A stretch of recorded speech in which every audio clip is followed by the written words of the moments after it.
It was 5 o'clock in the morning, and I was tired as hell. I had just finished having a 6-hour fight with my mum that ended in me throwing her against the wall, after she tried hitting me in the face with a broom. "I'm calling your dad, bitch," she said 5 seconds after her head hitting the wall. That phrase meant that I would have to live with my dad, who she thought was more hellish than her. Although, this was the first time any of our fights have gotten physical, and the first time I hit her back. This wasn't the first time she threatened to call my father. This seemed to be the pattern. She would go too far in one of her infamous tantrums. It would become too much for one person, usually me, to deal with. I would call my father. He would come to get me, after a few months of being happily away from her. She would call Child Protective Services and remind them that she still had full custody. Then off again I went to deal with her pill-induced rages. This happened more times than I care to admit. The few times the police were called and our living conditions were investigated, she would always get her way. In everyone's eyes, I was the disrespectful teenager who needed to learn their place in the world. In contrast, she was seen as a single mother who was trying to do her best for the child. It didn't help that I was black either, and every police officer my mum called treated me as such. "Get your ass back in the house. You should be happy she's trying," the police officers would say. But she wasn't trying. She was unemployed and happily consumed by the pills she couldn't sell. The police wouldn't even come inside the house. Every time they came, my mum made sure to meet them outside, so they wouldn't see the filth that had taken over our home. Anyway, back to the story. After the fight, I tried to calm my nerves. I knew the next day would consist of more fights, more drama, and a ton of lectures from adults who had no idea what they were talking about. Not a minute after I lay down, I heard the voice that caused me the time and time again to go out of character. My mother's voice. Echoes of exaggerated ums and yeahs were being yelled from the next room. She was cackling and laughing with her equally annoying best friend, Reginald. From what I gathered, she said she was going to walk in my room, throw a duffel bag at my head, and tell me to get the fuck out of her house. She had taken everything from me, but I refused to let her take my dignity, and unpreparedly put me out on the street. I packed a bag as quietly as I could, tiptoed down the hallway, and silently unlocked the door to leave. I was off into the night. I didn't know the neighbourhood all that well.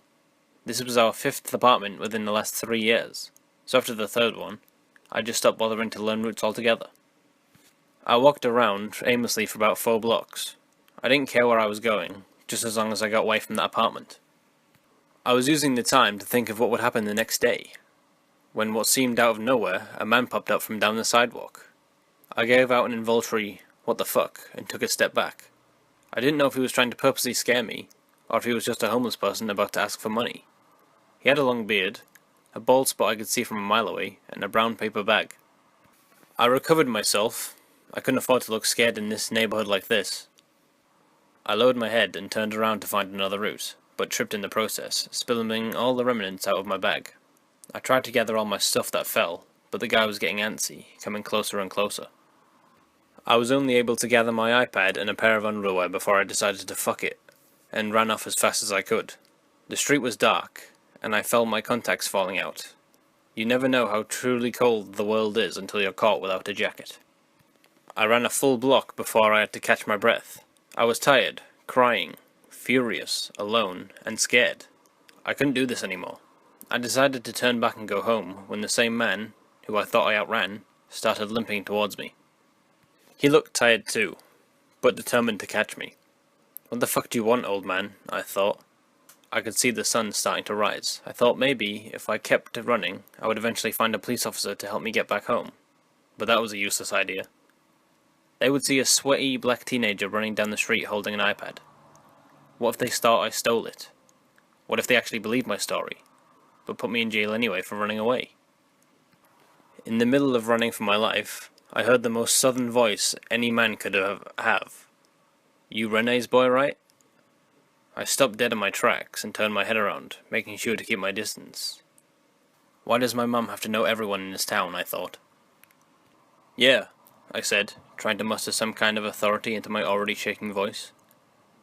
"Why are you out here?" he said, slowly approaching me more and more. With every step he took forward, I made sure to take 2 steps back. "She know you out here?" he asked. I don't know why I responded. I don't know why I didn't just keep running. Nah, I said, trying to match his accent and obvious illiteracy. He zipped down his fly and said, "She ain't gotta know either." Remember earlier when I said my mum sold pills?